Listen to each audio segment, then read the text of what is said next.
میں ایک جگہ پڑھ رہا تھا، وہاں لکھا ہوا تھا آپ کو کامیاب ہونے کے لیے کچھ نہیں کرنا، جسٹ ریلیکس ہونا ہے، کانفیڈنس ہونا ہے اور خوش ہونا ہے۔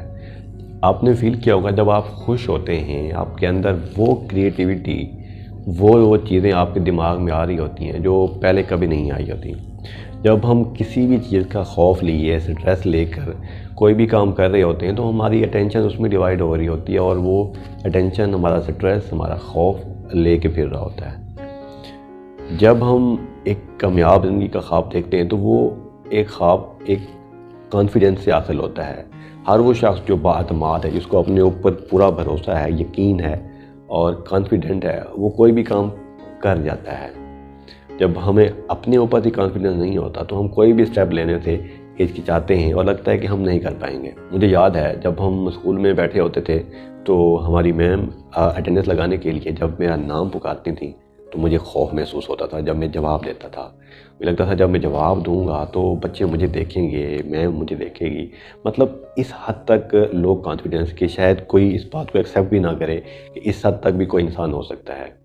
لیکن اس چیز کو اوور کم کرنے کے لیے میں نے کچھ چیزوں کو اڈاپٹ کیا جس کی وجہ سے میں اس خوف سے نکل سکا۔ وہ چیزیں میں آپ سے شیئر کروں گا، امید ہے وہ آپ کے بھی کام آئیں گی۔ جو پہلا کام آپ نے اپنے آپ کو پورا اعتماد کرنے کے لیے کرنا ہے وہ ہے آپ کے اندر جو بھی خوف ہے اس خوف کا سامنا کریں۔ وہ خوف کسی سے بات کرنے سے ختم ہو سکتا ہے، وہ خوف کسی چیز کو فیس کر کے ہو سکتا ہے، یا وہ خوف وہ آپ کام کر کے کر سکتے ہیں جس سے وہ آپ کا خوف ختم ہو جائے گا۔ آپ نے بچپن میں بادشاہ اور غلام والی کہانی پڑھی ہوگی۔ جب ایک بادشاہ اور ایک غلام کشتی پر ایک سفر پر نکلے ہوتے ہیں تو ان کا ایک غلام خوف کے مارے چلائے جا رہا تھا، تو بادشاہ نے کہا اس کو چپ کرواؤ۔ تو ایک وزیر اٹھا، اس نے اس کو اٹھا کے دریا میں پھینک دیا۔ جب اس کو دریا میں پھینکا اور پھر اس کو نکال کر کشتی میں بٹھا دیا تو اس انسان کا وہ خوف ختم ہو گیا اور وہ خاموشی سے بیٹھا رہا۔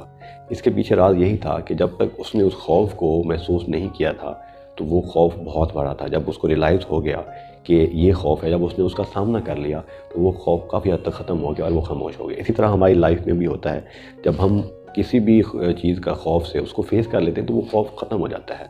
دوسرا کام جو آپ نے خود میں اعتماد پیدا کرنے کے لیے کرنا ہے وہ اپنے آپ سے بات کرنا۔ جب آپ اپنے آپ کو ایک کمتر اور ایک نالائق اور ایک ایسا انسان سمجھتے ہیں جو کچھ نہیں کر سکتا، اگر آپ نے اپنے بارے یہ پرسپیکٹیو بنایا ہوا ہے تو آپ کچھ بھی کرنے جائیں گے یہ خوف آپ کے سامنے آ جائے گا اور آپ وہ سفر کرنے سے رک جائیں گے جو آپ کو کامیابی کی طرف لے کے جاتا ہے۔ تو سب سے پہلا کام آپ نے جو کرنا ہے اپنے اندر سے یہ خوف نکالیں، یہ الفاظ نکالیں، یہ پرسپیکٹیو نکالیں۔ آپ ایک کامیاب انسان ہیں۔ جب آپ یہ پرسپیکٹیو اٹھا کے اپنے اندر ڈال دیں گے، اپنے نیچر میں لے کے آئیں گے تو آپ جو بھی کام کرنا چاہیں گے یا کرنے کا سوچیں گے وہ پورا اعتماد ہو کے کریں گے اور وہ کام آپ کو کامیابی کی طرف لائے گا۔ جب آپ ہر روز کی بنیاد پر اپنے آپ کو پازیٹیوٹ الفاظ دہرانا شروع کر دیتے ہیں، اپنے آپ کو پورا اعتماد کرنا شروع کر دیتے ہیں، آپ کر سکتے ہو، آپ ایک کامیاب انسان ہو، یہ الفاظ آپ کی زندگی پر میجک کی طرح اثر انداز ہوتے ہیں اور آپ ایک کامیاب زندگی گزار سکتے ہو۔ جب ہمارے اندر ایک اعتماد نہیں ہوتا تو ہمیں پر اعتماد رہنے کی ایکٹنگ ضرور کرنی چاہیے۔ دیکھیں، ہم جیسا انسان بننا چاہتے ہیں، جب ہم ویسی ہی ایکٹنگ کرنا شروع کر دیتے ہیں تو ہمارے اندر کچھ نہ کچھ اثرات اس چیز کے آنا شروع ہو جاتے ہیں۔ جب ہم ہر روز کی بنیاد پر خود کو پورا اعتماد ظاہر کرنے کی کوشش کرتے ہیں تو یہ چیز آپ کے اندر نیچر میں شامل ہونا شروع ہو جائے گی اور ایک دن آپ اسی طرح سے پورا اعتماد ہوں گے جیسے آپ ایکٹنگ کر رہے تھے۔ چند چیزوں کی بنیاد پر آپ ایک کامیاب اور ایک پورا اعتماد انسان بن سکتے ہیں۔ یہ خوبصورت ہے۔ اپنا بہت سارا خیال رکھیے۔ اللہ حافظ۔